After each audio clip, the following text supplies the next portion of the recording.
Hello, everyone. Welcome to the first episode of Bring Back Focus. In this podcast, we discuss focus, attention management, and how all of that impacts your growth and goals achievement. In today's episode, I have with me Pramod Singh Chahar. Pramod and I go a long way back. We used to work together at Tally, and since then, Pramod has changed careers, moved companies. One thing that I really like about Pramod is how he's able to manage his work and other commitments. Pramod currently works with Bain, and he helps them with data science and analytics. Pramod, I'll hand over to you. Why don't you tell audience about what you do?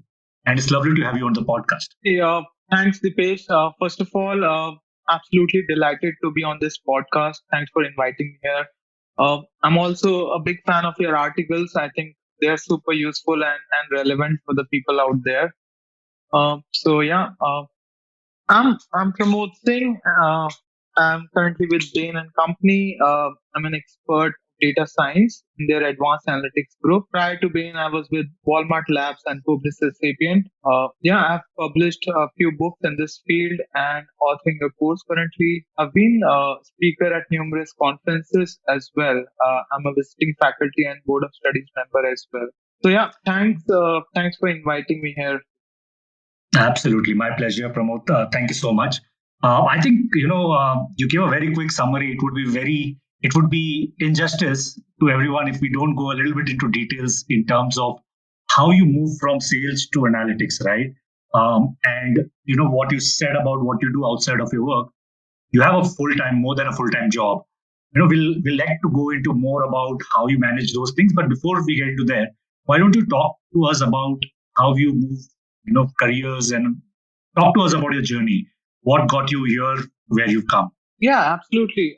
So I think looking back, I can definitely uh, take out some of the instances where I realized that life was completely on autopilot. As a MBA graduate, I was doing my sales job at a product company in India, Tally Solutions. I was handling Pune and rest of Maharashtra region for their enterprise sales. But something was not fulfilling, right? Although on surface level things were good, was earning decent money, but something was missing. I did not know exactly what was missing, but there was lack of fulfillment, right? And that's where I sort of got to this introspection and thought, if I were to look ahead for my next 5 years, how they're going to look like, where I want to be, and what are the things that I need to start changing or doing in order to reach there. So one of the things, or one of the realization at the very start was that I might not be the best person in sales, right? I definitely worked hard in sales to get the results, but I was not very passionate so as to say about sales. But I was always good with numbers crunching and some sort of analytics, and that's what sort of got my attention. Uh, at that particular point of time, it was sort of coming up in the business. There was huge amount of data that was being generated, and I started crunching numbers for our own business unit. And I got an opportunity to shift to head office of Tally Solutions in Bangalore, and there was no turning back from there. I started learning courses on my own. I started picking up different languages like Python, R, so as to improve my proficiency in data crunching and data processing capabilities. So yeah, life has taken numerous turns from there on, but those were some of the early signals that I picked, and I enrolled myself for business analytics certification from IIM Calcutta, which was a year-long course. But I was one of the early movers in this field. Great, Pramod. That's super helpful. One of the things that I do want to tell the audience is that what is so inspiring and encouraging about that fact is that Pramod went on from being a newbie in the space to completely not just learn the ins and outs so that he performs well at the job, but go above and beyond that and publish books on that art subject, have courses, be a guest speaker at conferences. So message is that if you are really willing to do it, there is no barrier. For somebody who did sales, didn't know anything about analytics, went on not just learning it, but mastering it. And at this point in time, even teaching people about what analytics are. So thank you for that, Pramod. I think I do want to talk a little bit about your current role, right? I know that consulting itself is a full-time job, more than a full-time job. It requires a lot of time and it requires a lot of investment of mental energy, physical energy. How do you manage to, not only have this work on this job and do well here, but go beyond the work and do things that you do? Because see, the essence of this podcast is that, right? How do you manage your focus, attention, and are able to get those things out? Like, able to do more with your time than a lot of us could do. What are some of the things that you do? So if you could just give us a little bit of idea about how that has happened, and then we'll go into rituals and everything. But yeah, why don't you talk about a little bit about your current role and what do you do outside of it? Yeah, great question, Dipesh. I think for me, at playing the current role at my organization, it requires a lot of engagement, interaction, hands-on execution, and talking to a lot of stakeholders, right? So it definitely you need to be very active, alert, and be creative because a lot of people are depending on you for the new ideas and sort of to drive some of those initiatives for the clients, right? And that's where your energy levels should be at reasonably at a higher scale because you can't let your guard down. And that's where I want to just bring this energy keyword to answer this question particularly. People see most of the times that they have 24 hours in a day, right? For me, I don't look at 24 hours. I look at if I have 100% of my energy when I start my day, how do I intentionally focus and dedicate my energy on different activities, right? So if I spend my energy on activities which are non-productive, which are not leading me in the right direction, it's not only waste of my energy but also time because every activity takes consumes some amount of time. That's where I'm very, very intentional on where do I spend my energy. Because what happens is, and over time I have realized, if you spend your energy on the things which are moving you towards your goal, which are pushing you to do more and extra work, or you're seeing the results, it it gives you an extra push. You, in fact, maybe for example, you started a task with maybe 90% of energy left, but the moment you finish it, right, you get so happy and fulfilled that you finish that task with 100% of energy, so your energy levels are refueled, right? And that's where by the end of the day you've pretty much been able to achieve what you want to achieve out of your day by carefully spending energy on the key activities. Doing nothing is also consumes bit of energy, but as long as you are intentional where you are spending your energy, the time will take care of itself. Then you don't have to worry about time management because you would spend your energy on the key activities. Great. I think two things that you mentioned are so crucial. Excuse me. One is energy management, another is intentionality, right? So, Yeah. the reason why, I mean, we've spoken about it a lot. The reason why I kind of became passionate about this topic is because there was a stage in time, and it comes in everybody's life, when you start to have more on your plate than you would like. As it comes to work, when it comes to personal life, you have a family, you grow the family. There are way too many things that are begging for your attention. And I've realized I tried every time management trick out there. It just didn't work for me. And that's when I read this book, Deep Work, and I read Indistractable. And I think the thing that had really struck me was, okay, what about energy management? And the other book is Productivity Project. Sorry, I was not getting the name. How do you manage your energy and attention? So since then, I have really focused on energy management, attention management more than, and time management takes care of itself. So if you are intentional about what you want to do, and if you're able to manage those, and I've seen that that works well. So, anyways, not wanting to hijack the conversation, but I thought that it was very important to kind of bring that point that we often talk about time management. We look up 100 articles on that, But as long as you have energy in check, as long as you have your focus and attention in check, that's what matters. And we'll come to a topic sooner on distraction. But one of the biggest things that is kind of derailing all of this is the distractions that those are around. So with that, I wanted to ask you, right? You moved from a sales role to an analytics role and now consulting in that domain. I'm sure you must have faced a lot of challenges when you did that in terms of time demand. You were also at that time, you got married, had family. How did you manage what were the distraction, all the challenges that you faced, and how did you manage to overcome some of those challenges? If you could just talk a little bit about that. Yeah, absolutely. So I think everyone comes across a lot of challenges. In fact, if I were to take my example, my life has been full of failures and challenges along the way. And I'm not hesitant to say that I'm going to continue to fail and sort of take those challenges head on, because every challenge is sort of an opportunity to improve yourself. Because if a framework or system is not working for you to address those challenges, it's a signal that you have to change few things, right? You have to trigger new changes. And that's where distraction, as you mentioned, is was one of the key blocker or interrupter for me as well.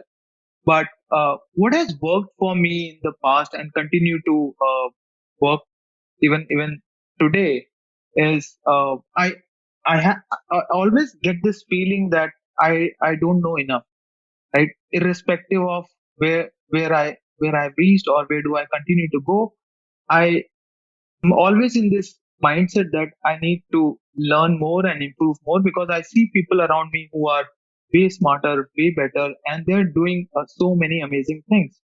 So those are the role models that I want to continue to work towards, so that if you can be inspiration for people out there, you can get them the right mindset that what they're doubtful of achieving, they would be able to achieve if they have the right system in place. So like you mentioned, distractions like Facebook, Instagram, mobile, your email box, like these are so frequently accessed by everyone these days that you can't continue for any task for more than maybe couple of minutes these days. Like we are so tempted to touch our smartphones, right? Looking for those notifications.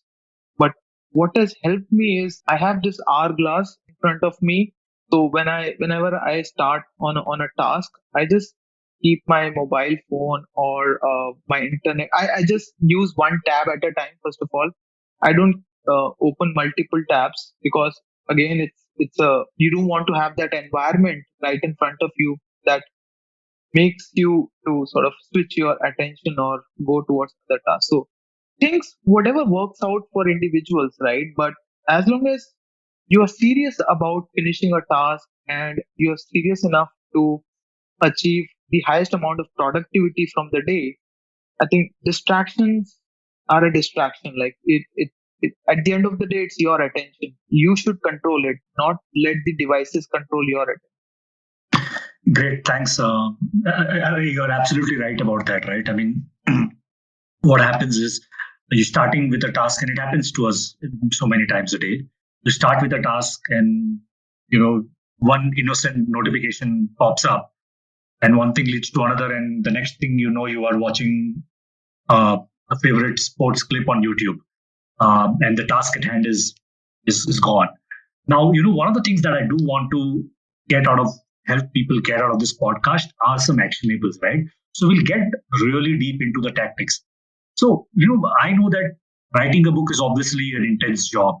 Creating a course is an intense job, and your full-time job is obviously intense. What are the things that you would like to share that you've been able to manage these things uh, while working? So let's say, a better way to put it, how do you manage your schedule in a way that you are able to achieve that kind of output where you're able to excel at work, at the same time you're able to achieve these other outcomes like writing a book, mentoring students, teaching in colleges? How do you manage your time well?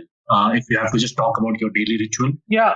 So again, going back to the time concept, right? Like everyone has 24 hours, but one one of the core habits that I have developed over last few years is that I start my day pretty early. Like I generally wake up around 3:45 or 4 a.m. And I'll straight away sort of wash my face with cold water Wait, just wait, to wait. Did you have. say 3:45, 4 a.m.? Yeah, That's insane. That's insane, but amazing. Yeah. Sorry, go ahead. But I that's amazing.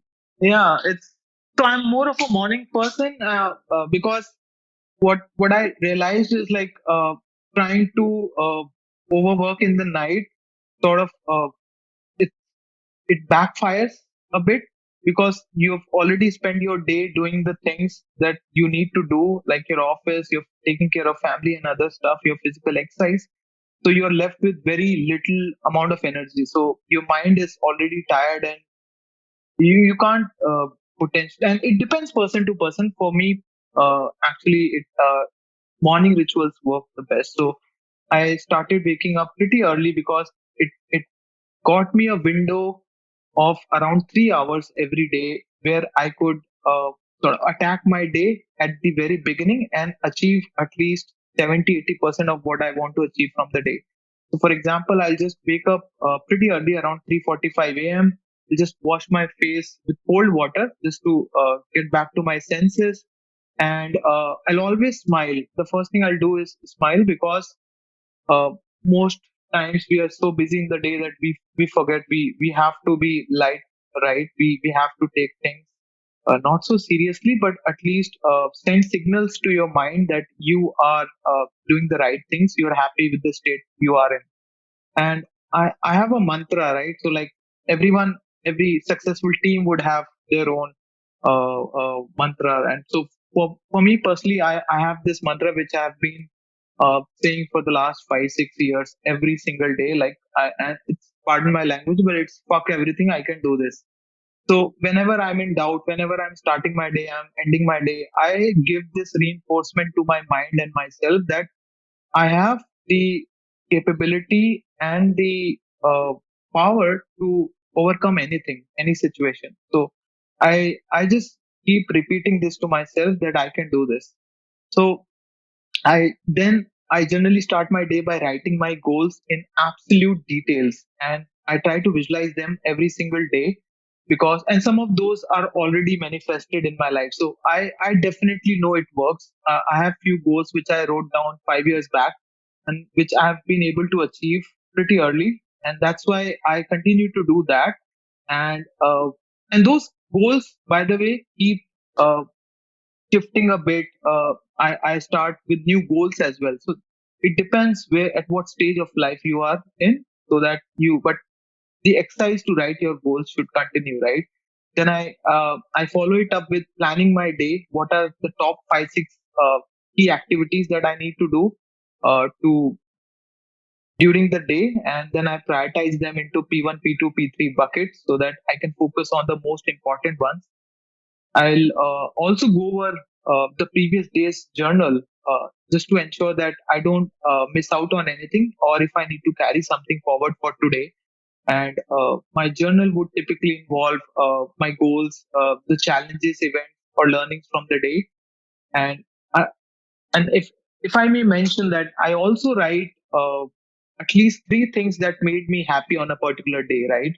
And I just want to emphasize on this point because most of the people out there, it's pretty disappointing that they wait for the big moments in their life to remember those days, right? And there are very few such days, to be honest. But instead, if we can count each day and we can remember them for the few things that made you smile, made you feel happy, made you feel accomplished, I think then you are stacking up those days, and eventually those would become years, and you would be very very successful.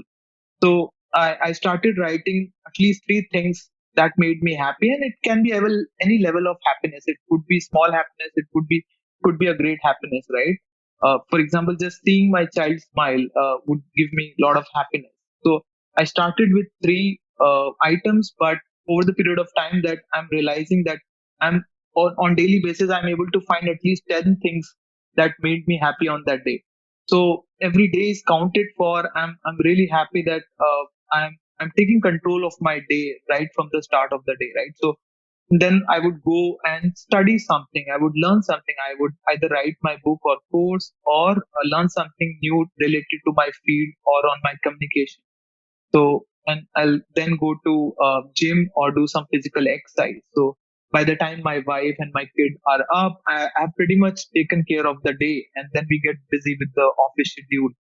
So I don't watch TV except for football matches, because as they say, garbage in, garbage out. But actually, garbage in, garbage stays. So you have to be very careful what you are feeding your mind to. So yeah, that's the system I have developed in last few years, and I try to stick to it because it has worked really well for me, Dipesh. No, that's fantastic. And thank you so much for going through that much of detail. I think there were a few nuggets there which were really, really important and really insightful. Right? One is smiling. It's a very small thing if you think about it, but it's so important, right?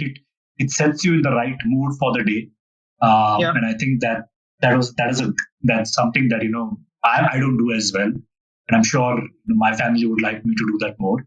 I think the second thing that you mentioned is your mantra.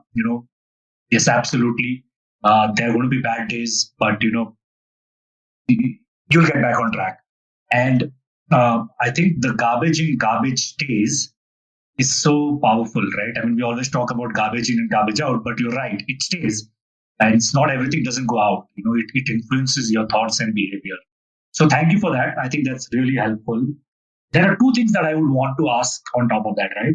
This is, when I look at it, when I hear to something like this, it's also, it's good to do. I've tried, let's say I've tried, but I'm sure you failed at this as well.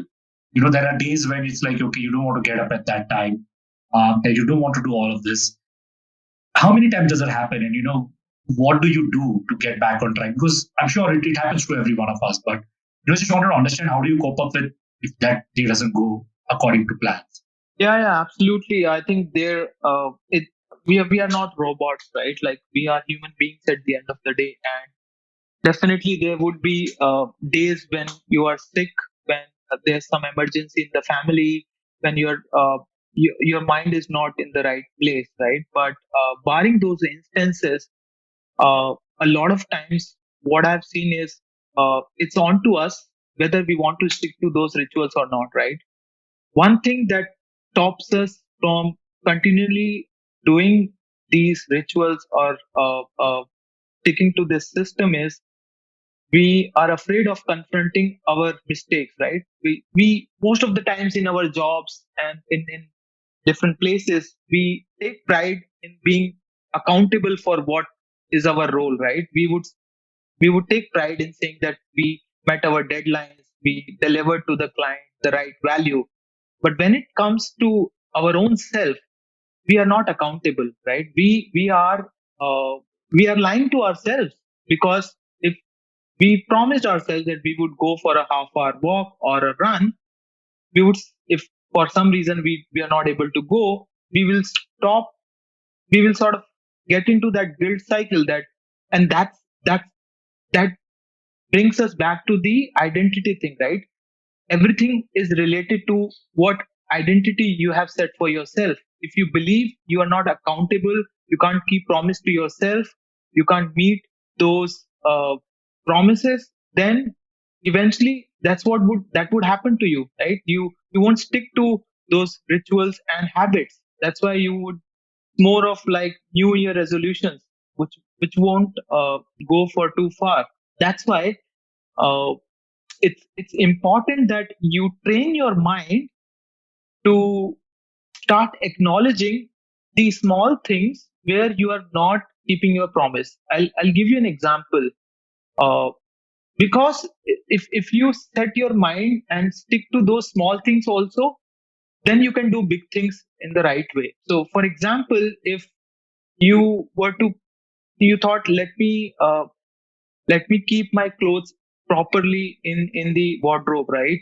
And most of the times if we are in a hurry, we will just throw it somewhere and we'll go, right?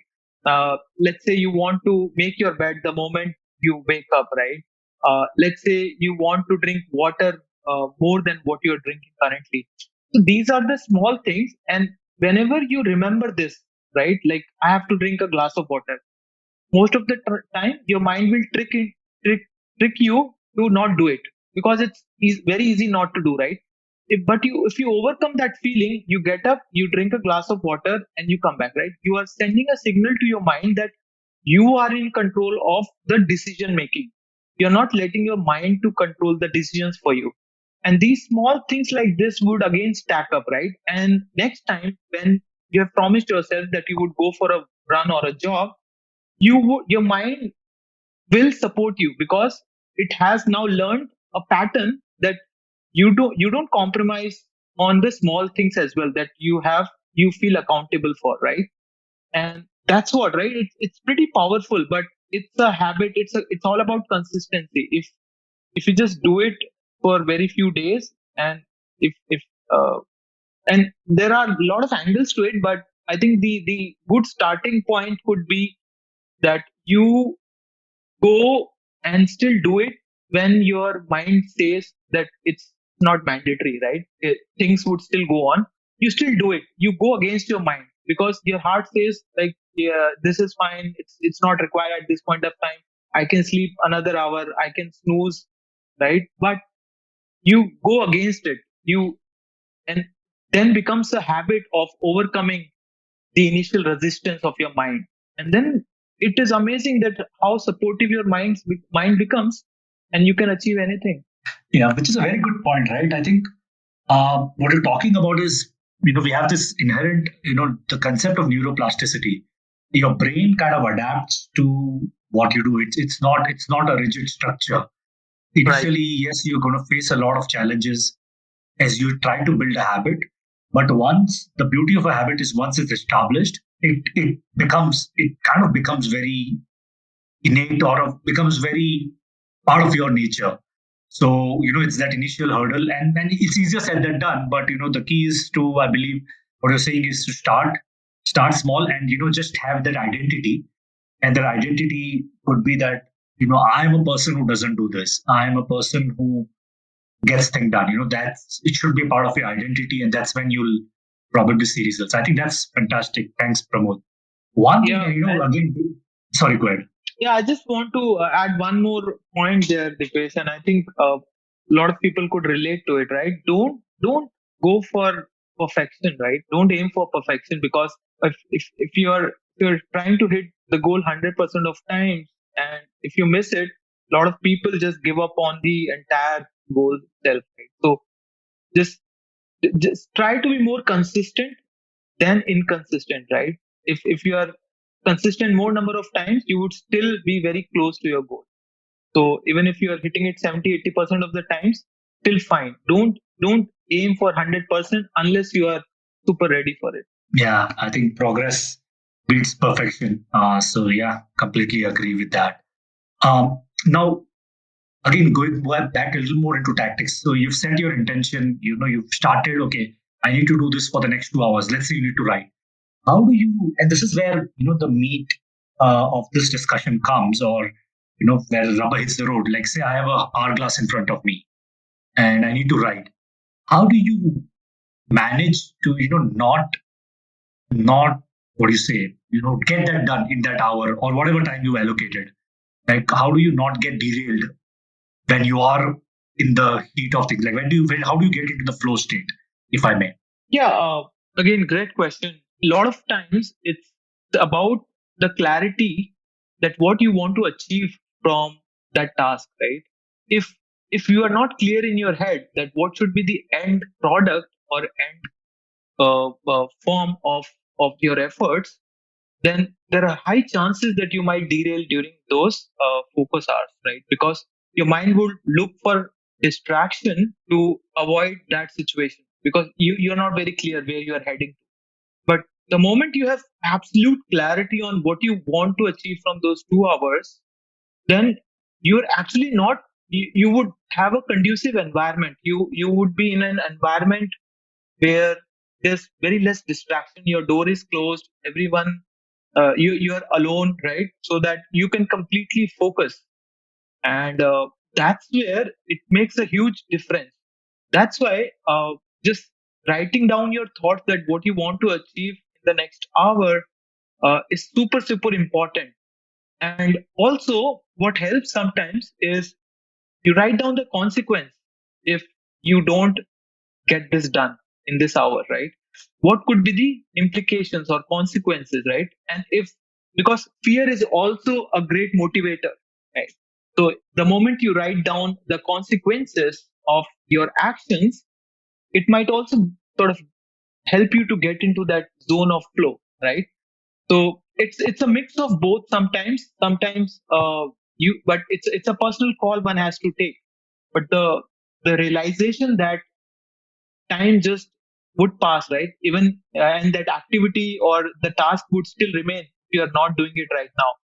Procrastination is never your friend, right? So that's why if you decide on something, you have to first of all have the right environment to achieve the result. Also, the clarity of what the end output should be would help you. That's fantastic. I think what personally has helped me from what you just said is again coming back to what is it that you want to achieve. That clarity of your intent is so crucial, because if you do that, you have one half the battle. And not just that, what I think about also is, okay, if I'm going to do this, what is the impact that it's going to have in the near term and the long term?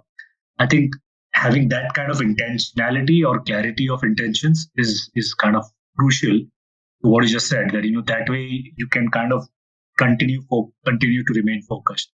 I think that's very helpful. Thanks, Pramod. I know we are coming over 30 minutes, but it was so good talking to you. I think there were some really good tips for our audience. But I think as we leave, what are the last? What do you think? What are the advice that you would want to give? And one thing that we've not really covered is this digital distraction. We did talk about it a little bit, but what advice would you want to give to listeners who are looking to either change their careers or build something on the side, or basically get more out of their day than they are currently? What are those two or three pieces of advice that you would have for them? Yeah, I mean, so yeah, Dipesh, first and foremost important thing is you need to have some goals or priorities in life, right? Because otherwise you would be going with the flow, like it not be very intentional. That's why it's really, really important that you have your key priorities defined in different areas of your life: your career, your health, your family, personal relationships, community. Just have some goals or priorities in those areas, and dedicate energy, right? Some amount of energy every single day to these areas, because that's what you want to achieve, right? And you also have to sort of surround yourself with constant reminders about remaining focused. Also, some introspection time to time, that whether, and that's where weekly review is super important, right? You have to track your activities on some scale, so that you can review what's going right, what's going wrong, because before it's too late, right? And that's where there are so many frameworks these days, but I would definitely encourage you to start with as simple as Excel sheet, right? Just see how many days are going good, how many days you are following what you promised yourself, and nothing too fancy or complicated to start with. But as long as your goals are clear, I think how should we figure it? You can figure it out. Yeah. Great. No, that's wonderful. I think one, this was a very good conversation. Thank you, Pramod. So for folks listening in, I think there are a few things to take from this conversation. One is you can change your career field. You can do things on your side. You can get more out of the time that you have with you. I think the things that to note is, how do you start your day? How intentional are you about your task? And more importantly, I think audit yourself and review. And you don't, as Pramod just said, you don't need anything fancy. You can have a simple pen and paper as well, just to track some of these things. I think that would probably be a good way to get started. And once you get started, probably be able to build that tempo that carries you along. Thank you so much, Pramod. So if anybody who wants to connect with Pramod can definitely hit him up on LinkedIn. Pramod also mentors students in analytics space or professionals in data analytics space. Please get in touch with him if you'd like to connect. Anything else, Pramod, that you'd like to say before we wrap this up? No, I think that was a wonderful discussion, Dipesh. Thank you for hosting me. And I think it's great initiative that you are taking. I think a lot of people would benefit because eventually, I think with a bit of guidance and some tools and techniques, a lot of people would be able to go in the right direction. All right. Thank you, Pramod. Have a good one. Thank you, Dipesh. Thank Bye. you.